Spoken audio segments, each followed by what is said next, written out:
Bonjour à tous, aujourd'hui nous sommes donc le 17 mai 2023. Je fais cette vidéo là aujourd'hui pour revenir sur le voyage prévu du président Vladimir Poutine en Afrique du Sud, prévu au mois d'août prochain, dans le cadre des réunions du BRICS, les pays du BRICS. Donc, comme vous savez, le BRICS, c'est les pays qui regroupent le Brésil, la Chine, l'Afrique du Sud et la Russie. Vous voyez? Et puis quelques autres pays qui commencent maintenant à frapper à la porte parce que pour être en 2021, en tout cas pour être au 21e siècle, il faut être dans le BRICS. Et pour être out au 21e siècle, il faut être dans l'OTAN. Voilà, c'est clair, les choses sont claires. Donc bonjour à tous, je me présente Djoubian, c'est mon surnom sur le net. Je suis accessoirement, mais accessoirement seulement, spécialiste de la France. Mais un authentique panafricain, un véritable panafricain. Ça, il n'y a pas photo. Donc mon surnom sur le net, c'est Djoubian, Djoubian, très clairement.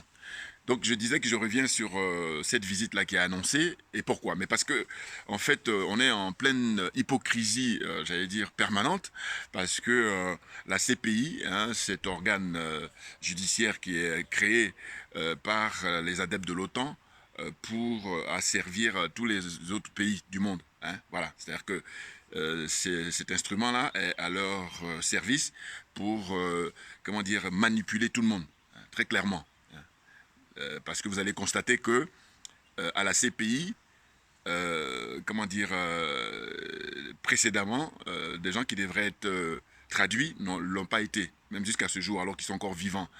Je pense à des gens comme George Bush, je pense à des gens comme Tony Blair, des gens comme David Cameron, des gens comme Nicolas Sarkozy, des gens comme Barack Obama. La liste est longue. Hein. En tout cas, je dirais moi-même que, personnellement, c'est tous les adeptes de l'OTAN, ils devaient être à la CPI. Voilà, si on se veut honnête, hein, très clairement. Parce que ces gens-là, ils sont responsables de la tuerie, de l'assassinat de millions de gens sur Terre. Hein, et là, on va s'arrêter au XXe siècle. Mais sinon, on peut aller plus loin. Mais ce qui s'est passé à Nagasaki, les bombes qui ont été larguées à Nagasaki, c'est qui les États-Unis. Hiroshima, les États-Unis. Maintenant, si on avance, les différentes guerres coloniales, hein, ça n'en finit pas. Hein, guerre d'Algérie, guerre d'Indochine d'abord, et tout ça. Hein. Et puis, tout ce qui est infligé aux pays africains en permanence depuis toujours, j'allais dire, jusqu'à aujourd'hui, au XXIe siècle. Hein. Donc tous ces beaux mondes-là devaient être normalement traduits devant la Cour pénale internationale. Or, nini, nini. Ce qu'on constate simplement, ceux qui sont traduits là-bas très souvent, la plupart, c'est des pays africains, enfin les dirigeants africains. Vous comprenez? On va dire les dirigeants africains constituent 95%, si ce n'est pas 98% des gens qui sont traduits à la CPI. C'est une honte. Hein. Et quand on est à l'époque de la révolution numérique, c'est-à-dire Internet et réseaux sociaux, tout le monde est pratiquement informé. Il faut arrêter cette hypocrisie-là. Donc, ils ont décidé, hein, la CPI a décidé de lancer un mandat d'arrêt contre le président russe. Moi, je ne fais que pouffer de rire. Pourquoi? Parce que je dis, mais attendez, la Russie n'est même pas concernée. Et d'ailleurs, la CPI, il y a des pays qui sont signataires. C'est la plupart des pays, comment dire, européens. Mais les pays européens, je crois que leur démarche, c'est de convaincre les pays africains. Ou en tout cas les autres pays, à savoir Afrique et puis Asie, un petit peu Asie, mais surtout Amérique latine, mais principalement africains surtout. Et ils disent quoi? Moi, c'est ma traduction. Hein.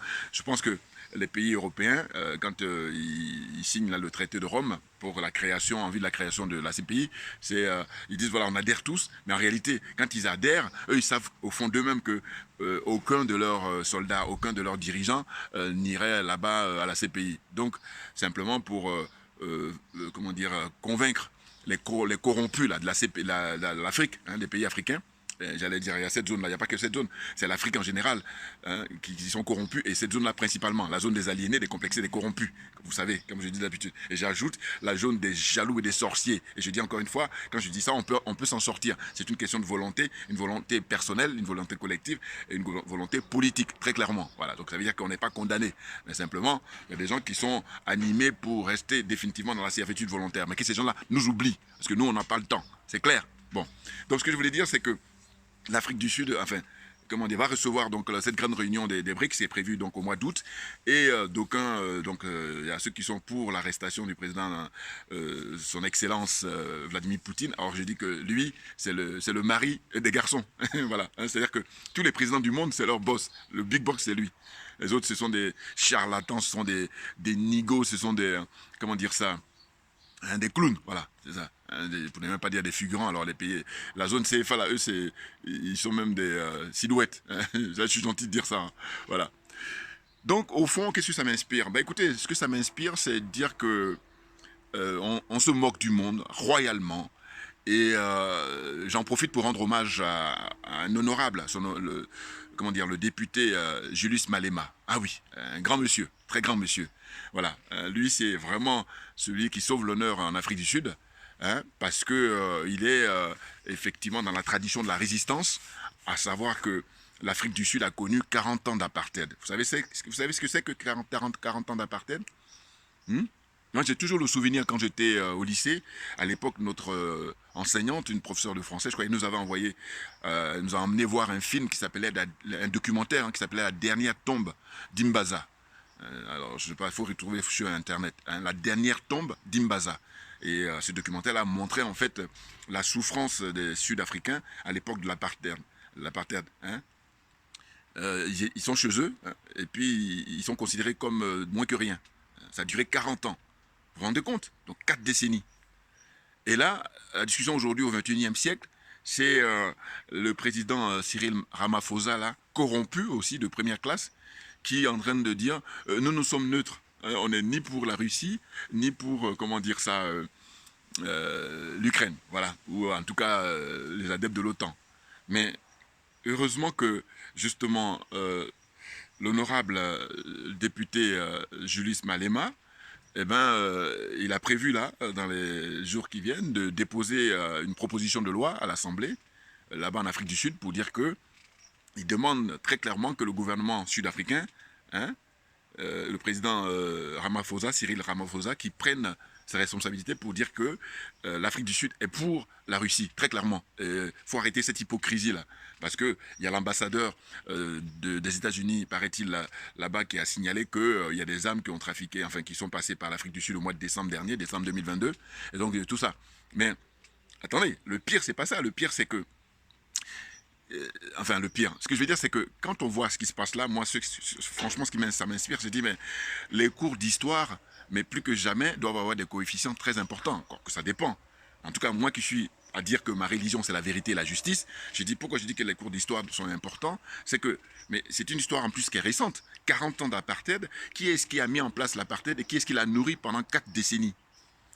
Sachant qu'il y a encore les dégâts hein, collatéraux et puis les effets secondaires. Hein, de l'apartheid. Hein, eh bien, ceux qui ont mis ça en place, ce sont les adeptes de l'OTAN. C'est les pays de l'OTAN, c'est-à-dire les États-Unis, c'est-à-dire l'Angleterre, c'est-à-dire la France, hein, tous les pays de l'OTAN là. Voilà, ce sont eux qui ont mis en place, comment dire, ce système-là, ce système nazi. Encore, on n'a pas fini, hein. Voilà, un système nazi.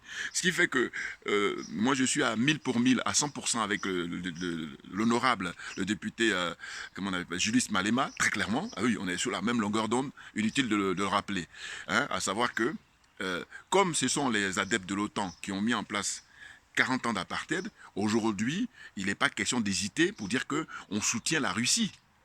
Ben oui, et d'ailleurs, moi je rappelle souvent, rappelez-vous dans mes vidéos, j'ai dit que normalement, tout Africain honnête, hein, qui veut l'émancipation de l'Afrique, qui veut l'indépendance des pays africains, qui veut la souveraineté des pays africains, on ne saluera jamais assez le président, son excellence, comment dire, Vladimir Poutine. Et cet homme est un homme providentiel, selon moi. Je dis il est providentiel d'abord pour son peuple, parce qu'il participe à assurer la protection et la sécurité de son peuple.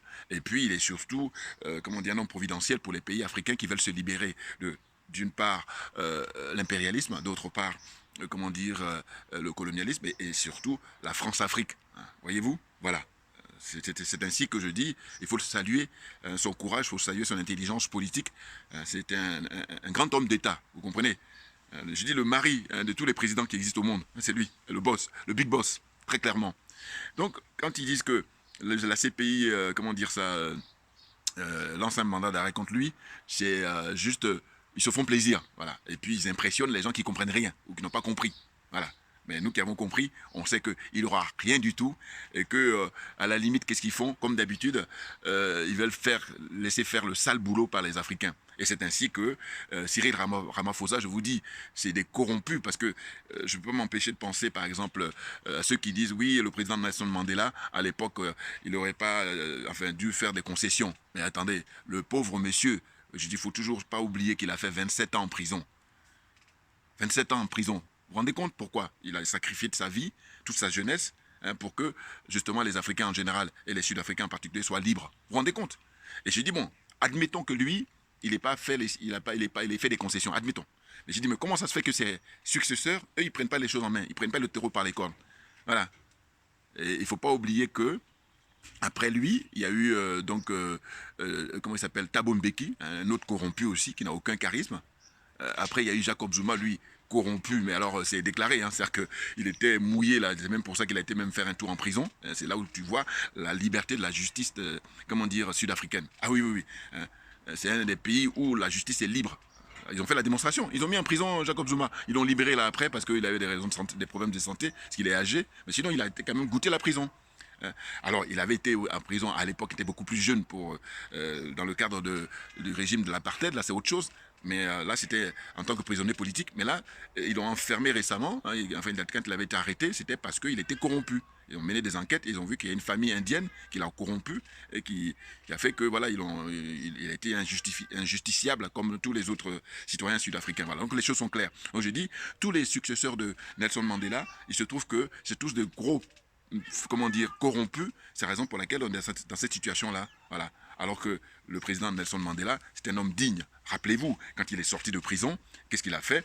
Il a remercié en premier des personnalités, pas des moindres. Hein. C'était le président cubain Fidel Castro, qui l'a remercié, il a tenu à remercier officiellement, hein, devant qui veut l'entendre, et à l'époque ça avait scandalisé des gens comme Bill Clinton, souvenez-vous, hein, et il a remercié qui encore? Il a remercié le guide libyen, hein, le colonel Kadhafi. Alors vous voyez, donc je vous dis, l'histoire, mais qui est racontée de manière objective, hein, très clairement, pas rencontrée par les adeptes de l'OTAN, parce que eux, leur religion, je rappelle toujours, c'est le mensonge, parce qu'au-delà même d'être l'empire du mensonge, eux, le mensonge est érigé comme une religion. C'est vraiment fondamental chez eux. C'est leur essence de vie, hein, leur philosophie de vie. C'est leur paradigme. Les choses sont claires pour moi. Voilà. Donc, tout ça pour dire quoi? Pour dire que l'actualité, on nous apprend qu'il y a 6 pays africains qui ont décidé, il y a 6 dirigeants africains, hein, pas des moindres, pas des moindres, je veux dire, ce sont des présidents, c'est même pas des ministres des Affaires étrangères, ce sont des présidents eux-mêmes qui ont décidé, en fait, ils ont décidé en réalité, ils ont la pression des adeptes de l'OTAN, c'est-à-dire que c'est les États-Unis qui mettent la pression, et puis les pays européens. Et c'est ainsi qu'on nous dit qu'il y a 6 pays, donc là, qui vont aller rencontrer le président Poutine d'une part, et d'autre part, le dirigeant ukrainien Zelensky. Bon, alors, les 6 pays, c'est constitué de qui? Il y a donc l'Afrique du Sud avec Cyril Ramaphosa.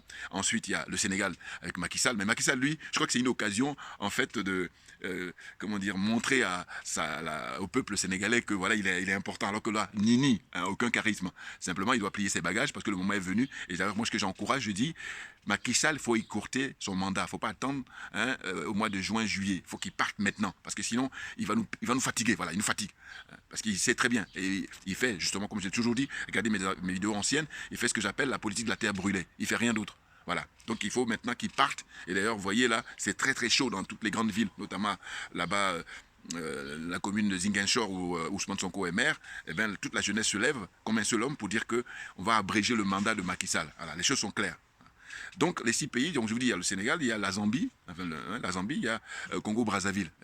Congo-Brazzaville, excusez-moi, Sassou Nguesso, à quel moment ce monsieur-là, on peut le considérer, hein, si ce n'est simplement qu'il est numéro 1 des francs-maçons en Afrique, ça c'est sûr. Voilà, il a ce titre-là, et c'est même peut-être pour ça qu'il est coopté, pour aller faire ces démarches-là d'hypocrisie, hein, de figurants. Voilà. Hein. Ces gens-là, ils ont du sang sur les mains, et ce sont eux-mêmes qui doivent même traduire devant les tribunaux africains, et à défaut devant la CPI. Voilà. Hein. Comment il s'appelle? Sassou Nguesso de Congo-Brazzaville. Ensuite, il y a qui? Il y a l'Ouganda, président ougandais, et puis il y a le président égyptien. Voilà. Donc, ils sont 6 là à dire que voilà, ils vont aller faire les réconciliations. Enfin, en tout cas, ils sont en quête de paix entre l'Ukraine et la Russie. Mais moi, en tant que citoyen, je me dis quoi? Je me dis, mais attendez, en Afrique, il y a suffisamment de problèmes. Pourquoi ils ne règlent pas ça? Pourquoi l'Union africaine ne règle pas les problèmes de Boko Haram, les problèmes des terroristes là? Pourquoi ils ne règlent pas ça? Pourquoi ils ne règlent pas là? Il y a tout récemment la question du Soudan, hein, la guerre au Soudan. Pourquoi ils ne règlent pas ce qui se passe en République démocratique du Congo depuis des décennies? Pourquoi ils ne règlent pas ça? Donc c'est pour ça que je parle d'un concours d'hypocrisie et des gens pas sérieux, hein, des gens corrompus, des gens aliénés et complexés. Voilà, ils ne sont rien d'autre. Voyez-vous? Donc ma vidéo d'aujourd'hui, c'était de parler de ça, la prochaine visite du président Vladimir Poutine, et dire qu'en réalité, il va y aller tranquillement, aller-retour. Personne ne pourra faire quoi que ce soit. Parce qu'ils veulent impressionner les gens alors qu'ils savent très bien que ce mec-là, on ne peut pas le toucher. Voilà. Parce qu'il est détenteur de l'arme nucléaire. Je crois que c'est le pays aujourd'hui au monde qui est le mieux équipé en matière d'armement. Voilà. La preuve en est, là-bas, là, depuis 1 an, il est en train de faire le ménage. Voilà. Il mène une opération spéciale contre les néo-nazis. Les choses sont claires. Il ne parle même pas de guerre. Il dit opération spéciale. Voilà. Donc maintenant, il faut prendre note. Donc il va aller au bout de sa mission. Et c'est un homme sérieux, c'est un homme d'État, voilà, qui rentre dans l'histoire par la très très grande porte. Les choses sont claires. Voyez-vous? Donc ce que je voulais dire, c'était par rapport à ça. Et très clairement, il faut être serein. Voilà, il n'y aura rien du tout. Hein, il va pouvoir aller à la réunion des BRICS, qui font peur d'ailleurs, parce que les BRICS signent l'arrêt de mort, justement, hein, de tous les adeptes de l'OTAN. L'OTAN, c'est son arrêt de mort. Et avec tous les corollaires, c'est-à-dire le FMI, la Banque mondiale, l'ONU, voilà, l'ONU, le club des clowns, là. Tout ça va fermer. Est-ce qu'ils ont fait leur temps? Eux, je dis, ils ont comment dire, survécu pendant le XXe siècle, mais là, au XXIe siècle, ils sont complètement en décalage avec la réalité. Hein. Ils doivent vivre avec leur temps. Hein. Au XXIe siècle, il faut qu'il y ait un respect mutuel, qu'on ne puisse pas piller les richesses des uns et des autres sur des motifs fallacieux, c'est-à-dire qu'ils se cachent derrière des pseudo-trucs de terrorisme et tout ça, et puis ils profitent pour s'aimer le chaos, la zizanie, diviser les pays, et ça c'est vieux comme le monde, c'est-à-dire comme on dit, diviser pour régner. Voilà. Donc c'est ce que je pouvais apporter aujourd'hui comme témoignage, en tout cas mon point de vue sur la prochaine visite du président Vladimir Poutine là-bas en Afrique du Sud. Voilà. Merci en tout cas à vous toutes, à vous tous, pour votre soutien, pour votre loyauté, hein, pour votre fidélité. Et puis on lâche rien, comme j'ai pour habitude de dire, parce que c'est nous qui avons raison. Merci bien.